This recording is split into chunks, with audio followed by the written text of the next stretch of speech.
Two stories. So, and I got to be a little careful how I tell one of them. So I'm going to change the details to get at the point. A major organization, huge U.S.-based organization, and let's imagine that what they do is they take used clothing and they distribute it in Africa. I'm changing the details to get the point across. Well, when they bring used clothing into Africa, that depresses the price of clothing, and it drives out of business all the local clothing producers. So I said to the head of that particular organization, does it bother you that your program is damaging the local economy? And his answer was, no, not at all, because in each of the shirts, we put a little message that says, Jesus loves you. I said, so let me get this straight. You're communicating that Jesus loves you by having Jesus wipe out the local economy. And he paused and he said, it doesn't bother me.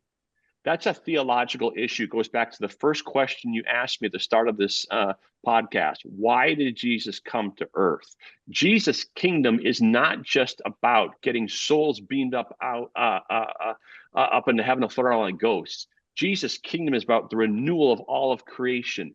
Jesus cares about our souls. He cares about our bodies. He cares about trees. He cares about rocks. He cares about the whole thing. Jesus would never use a method of evangelism that wiped out an economy. He created economics, he's sustaining economics, and he's ushering economics into new creation.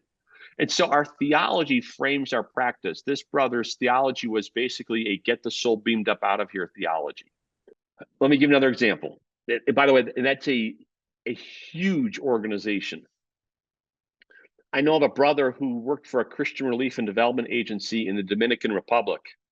And I said to him, how do you deal with all the short-term teams from America that come down all the time? He said, oh, I've got that figured out. I said, what do you do? He said, well, what I do is they come in and they all want to accomplish something. And so they want to get something done. So I give them an impossible job. I tell them, go move that mountain over there, and I give them a shovel.